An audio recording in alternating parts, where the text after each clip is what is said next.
Je suis entré dans le bureau, mon cœur battait un peu plus fort que d'habitude. Tom, le directeur général, m'a accueilli avec un sourire chaleureux. David, content de te voir. Entre.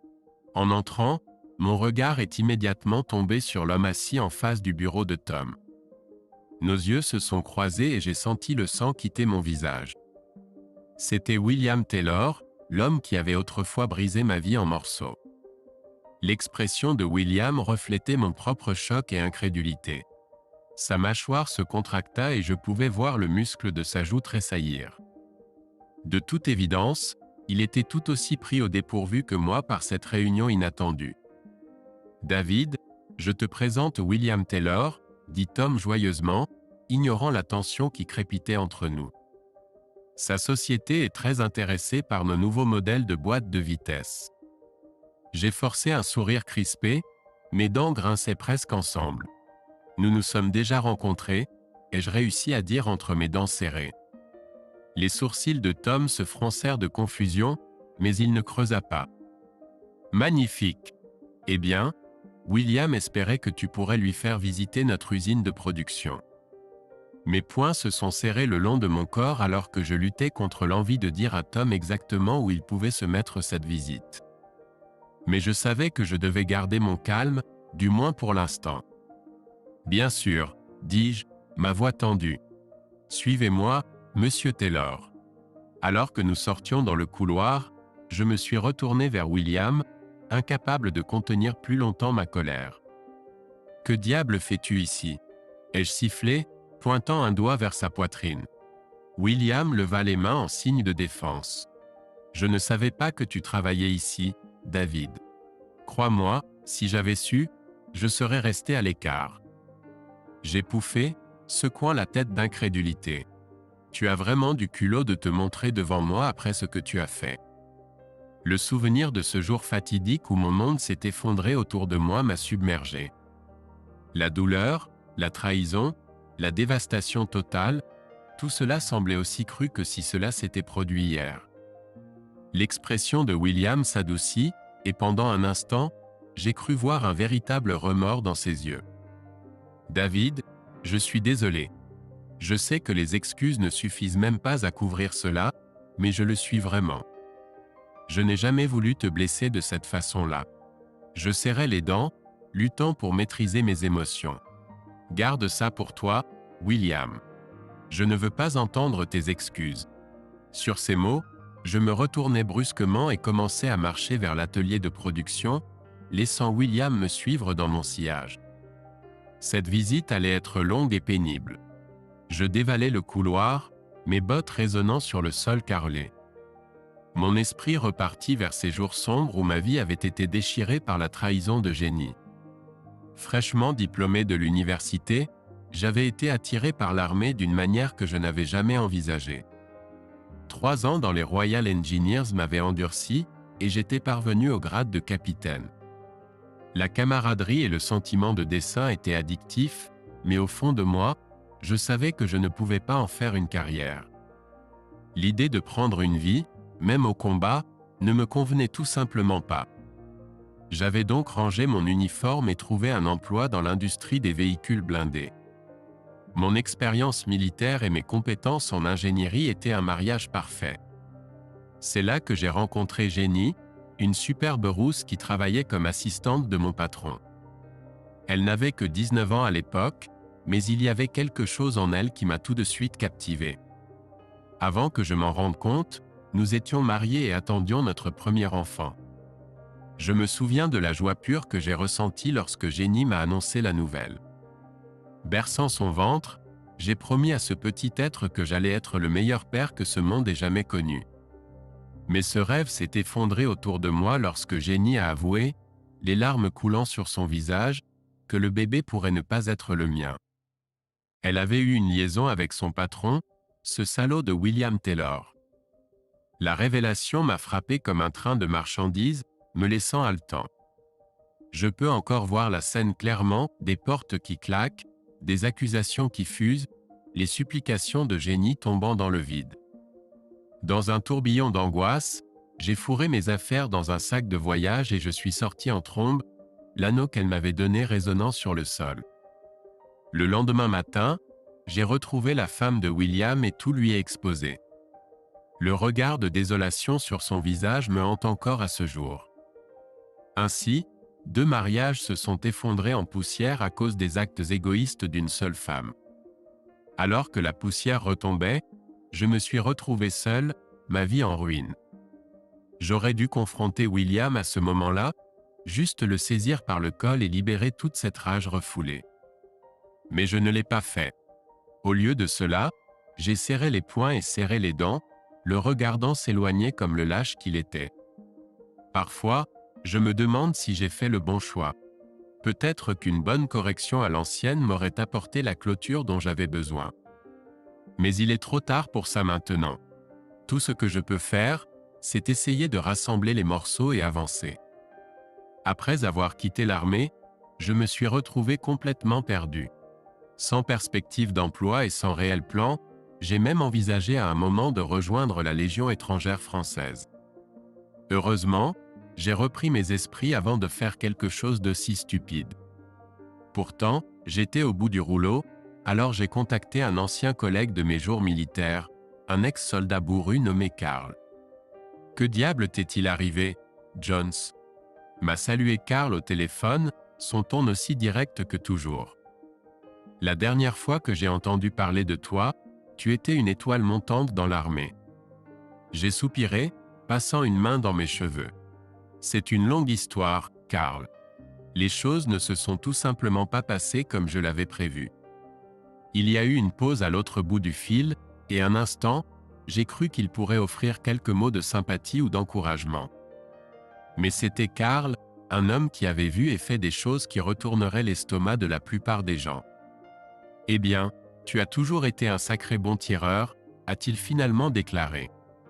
Le meilleur tireur que j'ai jamais formé. Cette compétence est-elle toujours aiguisée ? J'ai froncé les sourcils, ne sachant pas où il voulait en venir. Oui, j'aimerais le penser. Bien. Alors ramène-toi ici. J'ai peut-être quelque chose pour toi. C'est ainsi que je me suis retrouvé assis en face de Karl dans son appartement lugubre, déversant mon cœur sur toute cette affaire sordide avec Jenny et William.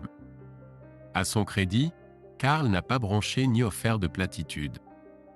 Il écoutait simplement, son visage buriné impassible. Quand j'ai fini, il m'a fixé d'un regard d'acier. Alors, laisse-moi comprendre. Tu n'as plus de travail, plus de mariage et plus d'options. Mais tu es toujours un tireur d'élite avec un fusil. C'est bien ça ? J'ai acquiescé lentement, ne sachant pas où il voulait en venir. Karl s'est alors adossé dans son fauteuil, me scrutant intensément. Voici la question, David. Si tu te retrouvais dans une situation critique, pourrais-tu appuyer sur la détente ? Pourrais-tu éliminer quelqu'un si nécessaire ?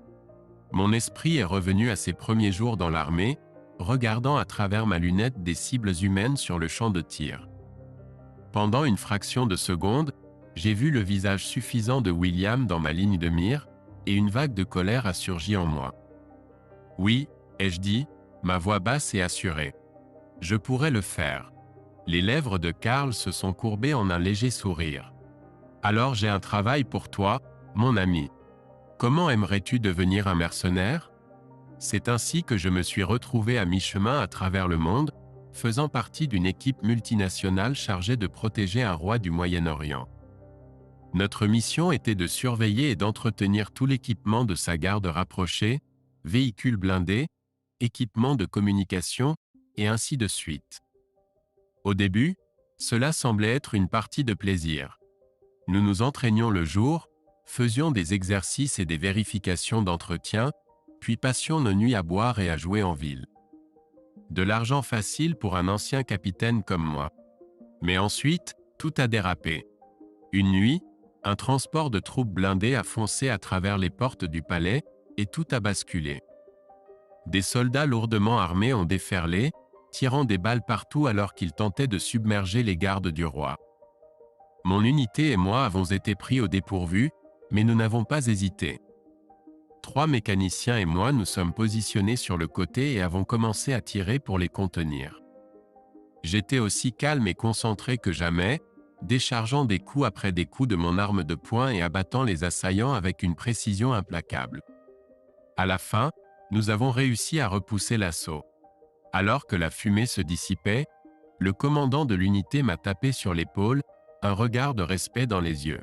« Putain de bon tir, capitaine », dit-il d'un ton bourru. « Je veillerai à ce que vous soyez récompensé pour vos efforts aujourd'hui. » Il a tenu parole. En plus d'un généreux bonus, il m'a offert une opportunité pour une mission plus lucrative, mais bien plus risquée, en Afrique centrale. Un chef rebelle nommé Oma avait besoin de soutien dans son combat contre un despote sanguinaire. L'argent était trop tentant pour être refusé.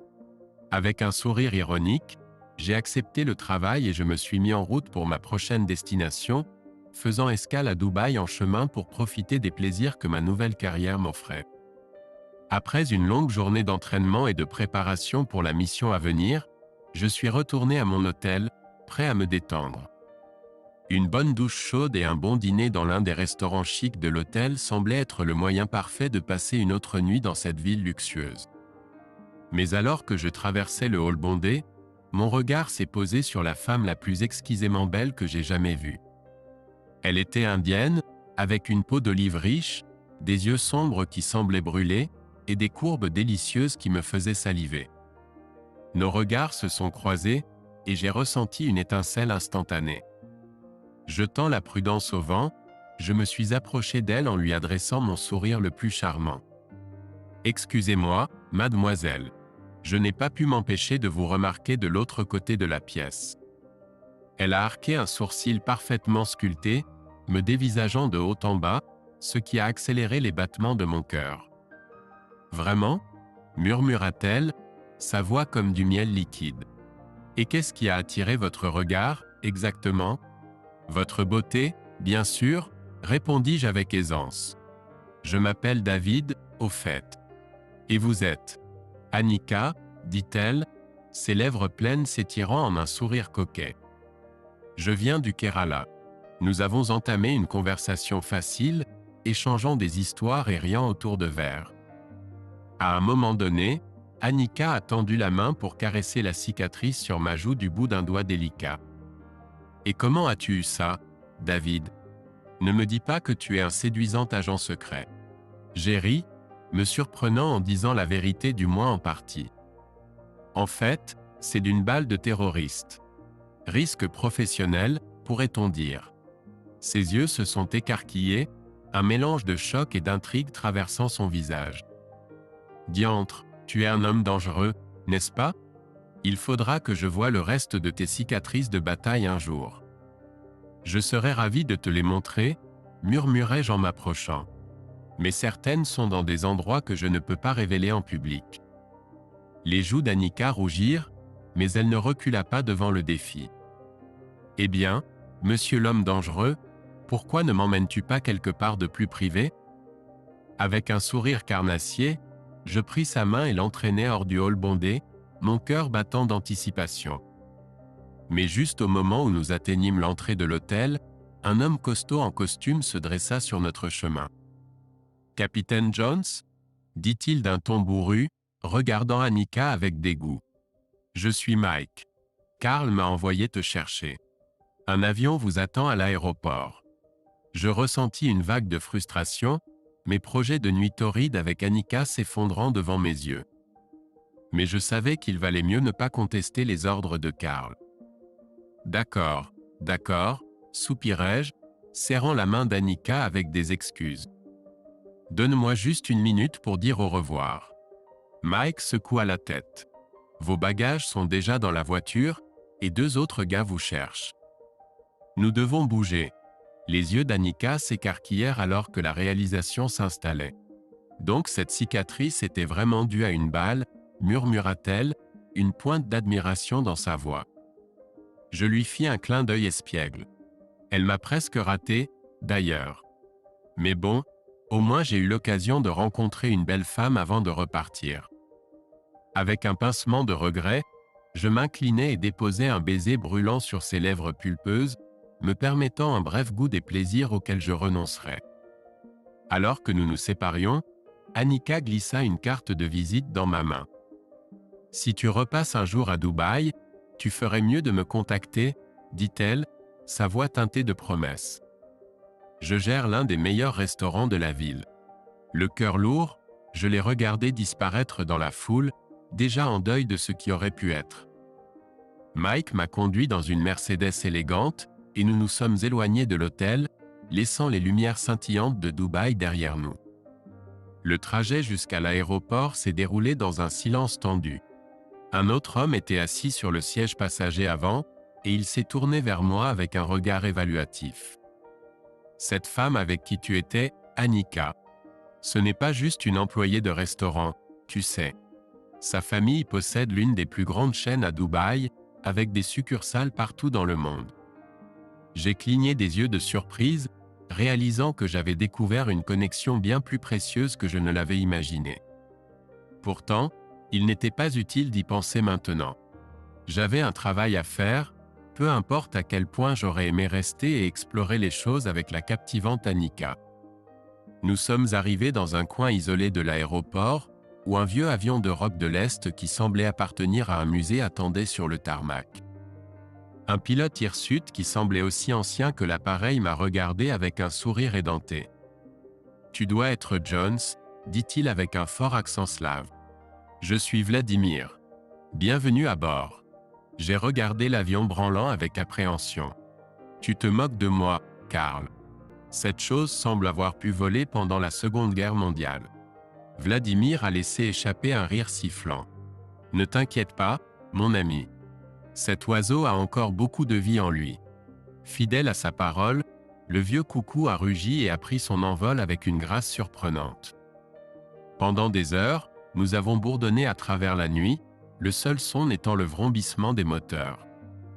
Lorsque nous avons enfin touché terre, Vladimir a expulsé les deux autres passagers sans un mot d'explication. Après un bref arrêt pour faire le plein, nous étions de nouveau en vol. Cette fois, Vladimir m'a tendu une bouteille de vodka à moitié vide, me fixant avec un sourire particulier. « Pour le courage, oui » a-t-il dit avec un clin d'œil. Sans personne à qui parler et pas assez de lumière pour lire, mes pensées dérivaient inévitablement vers ce jour fatidique où Jenny m'avait lâché sa bombe. Je pouvais encore voir les larmes couler sur ses joues alors qu'elle me confessait son aventure, ses paroles brisant mon monde en morceaux. Pris de panique, j'avais fui de la maison, mon esprit tourbillonnant. J'avais passé cette nuit à me retourner sur le canapé, incapable de digérer la trahison. Mais le lendemain matin, je savais exactement ce que je devais faire. J'avais foncé dans l'usine où Jenny et moi travaillions tous les deux, ignorant les protestations de la réceptionniste selon lesquelles Campion était en réunion importante. En ouvrant violemment la porte de son bureau, j'avais été accueilli par une scène qui resterait à jamais gravée dans ma mémoire. Jenny était là, complètement nue à l'exception de ses chaussures et boucles d'oreilles. Et autour d'elle se trouvaient Campion et trois autres hommes, tous dans des états divers de déshabillage. Ils me fixaient bouche bée, choqué et horrifié, tandis que Jenny me regardait juste avec ses grands yeux suppliants. « David, s'il te plaît, ce n'est pas ce que tu crois. » criait-elle, tendant vainement la main vers moi. Mais j'étais déjà parti, claquant la porte derrière moi en sortant de cet endroit maudit. Si j'avais eu une arme sur moi à ce moment-là, je l'aurais peut-être utilisée. Sur Campion, sur Jenny, ou même sur moi-même, je ne suis pas sûr. L'avion fit une secousse soudaine, me sortant de ma sombre rêverie. Nous descendions rapidement et je pouvais voir les premières lueurs du jour pointer à l'horizon. Avec un bruit sourd, nous avons touché le sol, rebondissant le long d'une piste de fortune en terre battue et en herbe. À peine avions-nous cessé de rouler que Vladimir m'escortait hors de l'avion, se baissant alors que nous nous précipitions vers une lisière au bord de la piste. Nous avions à peine atteint la couverture des feuillages qu'une bombe explosait à proximité, le bruit assourdissant faisant résonner mes oreilles. Vladimir me sourit, totalement imperturbable. « Bienvenue en enfer, mon ami » dit-il joyeusement. Allons rencontrer ton nouveau patron, veux-tu? Alors que l'avion décollait à nouveau derrière nous, j'ai pris une profonde inspiration et me suis préparé à affronter les nouvelles horreurs qui m'attendaient dans cet endroit maudit. Peu savais-je que ce serait le premier pas sur une longue et sanglante route qui me changerait à jamais. Tu sais, cette opération pour capturer le complexe minier a été un véritable tournant pour nous.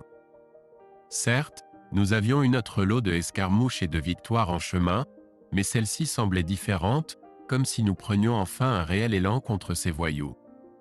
J'avais été occupé comme jamais pendant les combats, m'assurant que nous avions suffisamment de provisions et d'inventaire pour maintenir notre équipement en état de marche.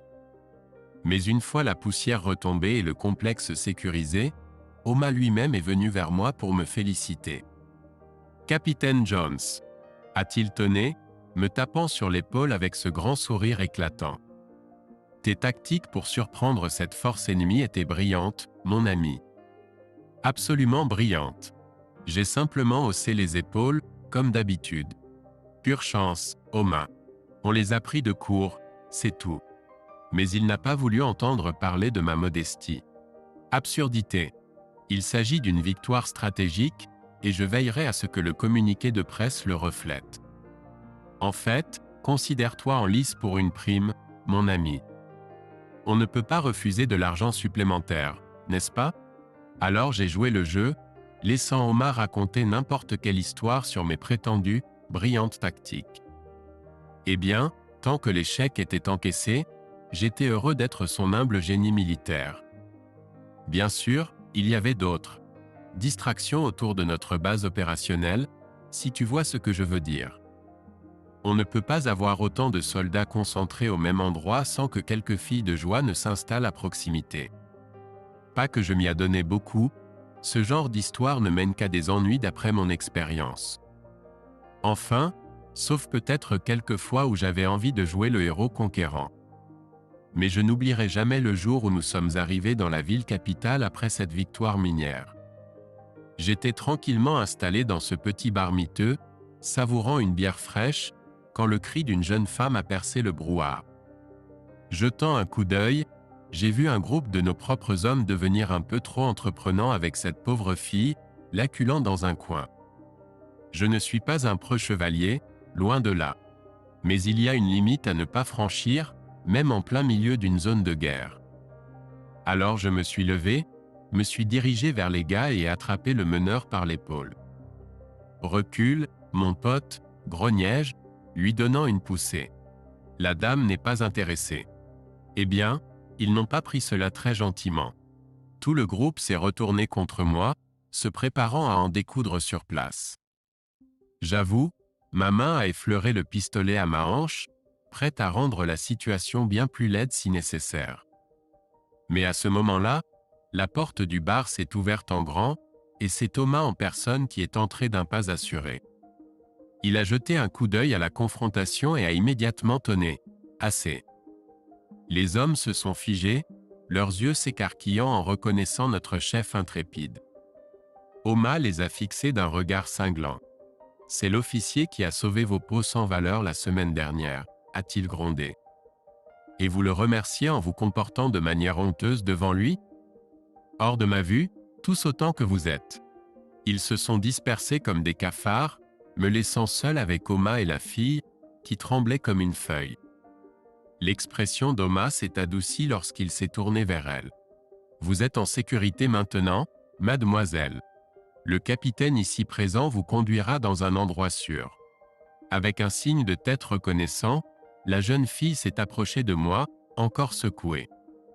De près, j'ai pu voir qu'elle n'était qu'une gamine, peut-être 18 ans, avec de grands yeux bleus et quelques taches de rousseur sur le nez. Une Belge, si je devais deviner, probablement prise dans ce guêpier par erreur. « Comment vous appelez-vous, ma belle ?» ai-je demandé doucement, posant une main rassurante sur son épaule. « F. Florence », balbutia-t-elle, son accent épais mais son anglais compréhensible. Je cherchais juste du travail, je vous jure. Mon papa, c'est un diplomate, et nous nous sommes séparés. La pauvre semblait sur le point de pleurer, alors je l'ai rapidement guidée hors de ce bar maudit et vers un magasin de proximité, pensant que nous pourrions parler en privé. Alors qu'elle racontait son histoire entre deux sanglots, je ne pouvais m'empêcher de ressentir une pointe de sympathie. Il s'est avéré que Florence et son père étaient en route pour l'Afrique du Sud pour rendre visite à des amis de la famille au Cap pour l'été. Mais leur vol de correspondance avait été annulé lorsque les rebelles ont commencé à agir sur la capitale. Dans le chaos qui a suivi, ils s'étaient perdus de vue, et Florence avait dû se débrouiller seule depuis, essayant désespérément de gagner assez d'argent pour rentrer chez elle. « Je veux juste revoir mon papa », chuchota-t-elle, enfouissant son visage dans ses mains. « Je n'aurais jamais dû venir ici. » Sur un coup de tête, j'ai tendu la main et lui ai serré la main pour la réconforter. « Et, ne dis pas ça maintenant. On va arranger les choses, tu verras. » Oma devait avoir un faible pour les enfants, car lorsque j'ai expliqué la situation, il n'a pas hésité à loger Florence dans l'un des hôtels les plus agréables pour le moment. Je dois admettre, j'ai peut-être un peu cédé en la divertissant cette première nuit. Mais peux-tu me blâmer? Ça avait été quelques mois longs et sanglants, et Florence était une belle fille, sans parler de sa gratitude pour mon aide. Pourtant, j'ai essayé de ne pas aller trop loin, aussi tentant que cela puisse être. Je savais que m'impliquer avec une civile, surtout une aussi jeune et innocente que Florence, ne mènerait qu'à du chagrin. Mais je serais maudit si l'idée de tomber amoureux d'elle ne m'avait pas traversé l'esprit une ou deux fois alors que nous passions nos soirées ensemble dans cette chambre d'hôtel. En fin de compte, cependant, je savais que cela ne pourrait jamais être. Ce n'était pas une vie pour une fille comme Florence, pas avec les dangers qui nous guettaient constamment. Alors, après environ une semaine, j'ai finalement réussi à retrouver son père. Il s'avère qu'il avait été évacué en sécurité il y a des semaines et était affolé de s'inquiéter pour sa fille disparue. Le regard de pur soulagement et de joie sur le visage de Florence lorsque je lui ai annoncé la nouvelle. Mon Dieu, je ne l'oublierai jamais.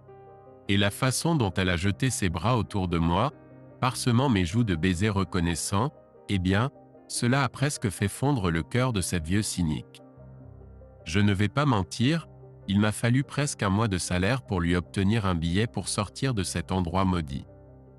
Mais cela en valait chaque centime pour la voir monter en toute sécurité dans cet avion, rayonnante et babillant sur tout ce qu'elle allait faire avec son père une fois réunis.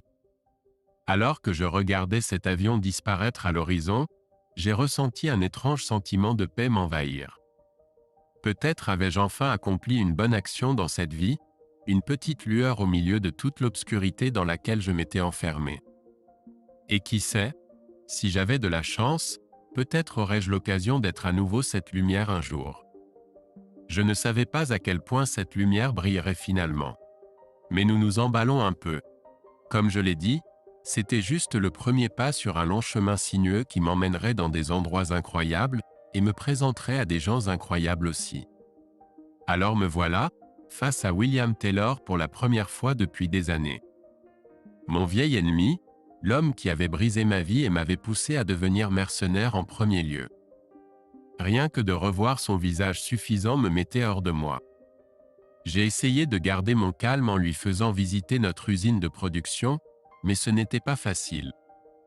Ma mâchoire était tellement serrée que je pensais que mes dents pourraient se briser. Chaque fois que Taylor ouvrait la bouche, je devais résister à l'envie de lui en mettre une en plein dans ce sourire stupide. Tout le temps, je concoctais un plan pour la vengeance ultime. Voyez-vous, la société de Taylor s'intéressait à nos nouveaux modèles de boîtes de vitesse pour certains véhicules blindés qu'il construisait. Eh bien, je serais ravi de lui fournir des boîtes de vitesse, d'accord, les pièces les plus anciennes, les plus obsolètes que je pourrais trouver.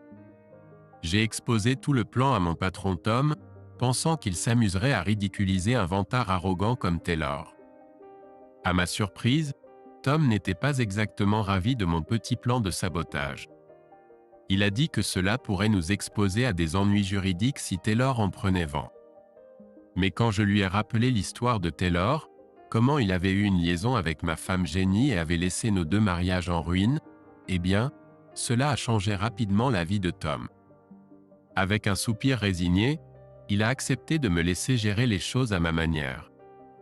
Et les gérer, je l'ai fait.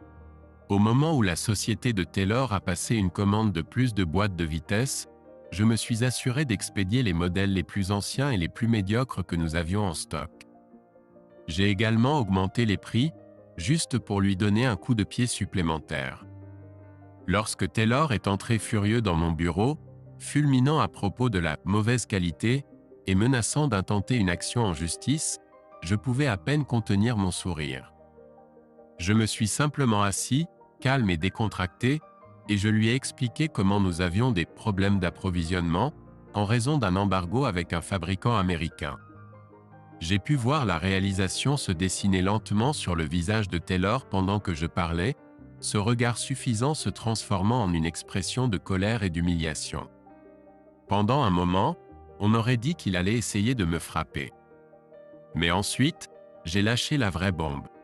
Cela n'aurait rien à voir avec une certaine rousse que nous connaissions tous les deux, n'est-ce pas? Ai-je demandé, ma voix dégoulinant de venin. Comment s'appelait-elle déjà? Jenny, n'est-ce pas? C'est à ce moment-là que Taylor a fait quelque chose que je n'aurais jamais pu prédire. Il a craqué. Le vantard arrogant que je me rappelais s'est simplement effondré, des larmes aux yeux alors qu'il s'affaissait sur la chaise en face de moi.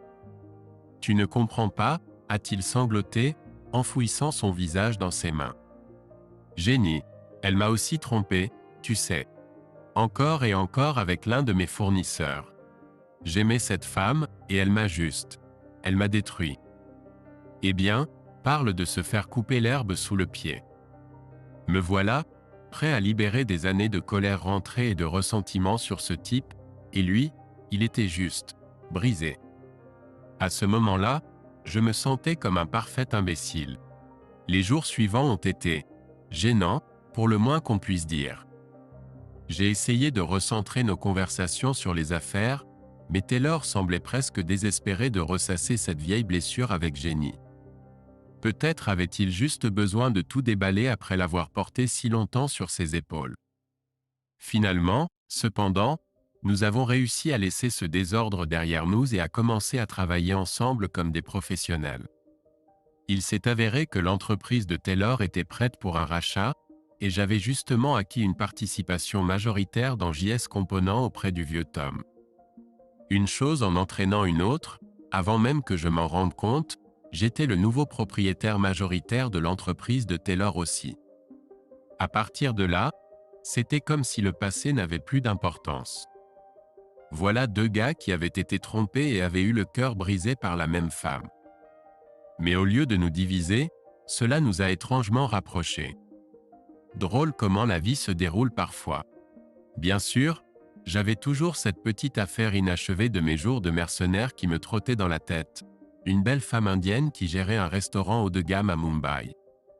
Le plan était de passer par là en rentrant de conclure l'affaire avec Taylor, peut-être essayer de raviver la flamme avec la charmante Annika. Eh bien, je suis bien arrivé à Mumbai. J'ai même pris un vrai petit déjeuner anglais dans le meilleur hôtel de la ville.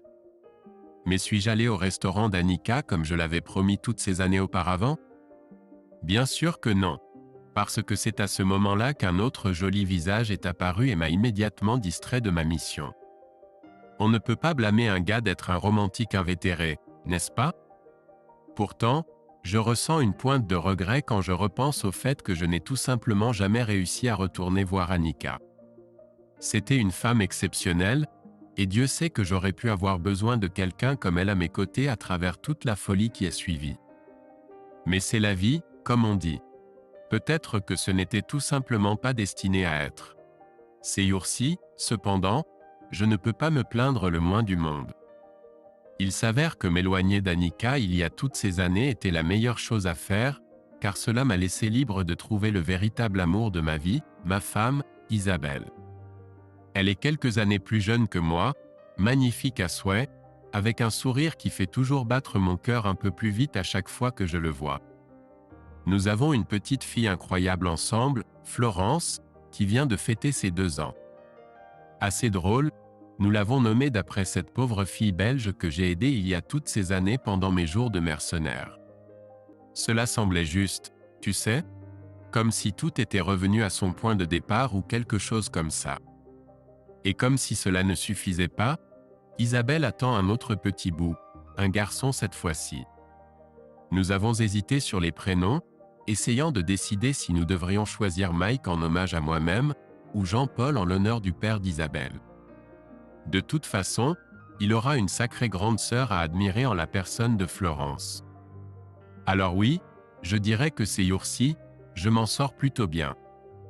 Ma propre petite famille, quelques entreprises prospèrent pour me tenir occupé, et plus de courses à travers des trous perdus du tiers-monde en évitant les balles. Bien sûr, il y a eu des moments difficiles en cours de route, mais je traverserai tout cela à nouveau pour en arriver là où je suis maintenant. J'espère juste avoir laissé assez de miettes pour suivre comment ce vieux chien a finalement réussi à remettre sa vie en ordre et à trouver quelque chose qui ressemble à la paix et au bonheur. Peut-être que j'embarrasserai Isabelle un de ces jours en lui racontant toute cette histoire sordide. Elle trouverait sûrement ça amusant. Mais pour l'instant, je dirais simplement merci d'être resté et de m'avoir écouté. Il était temps que je me libère de tout ça, tu sais,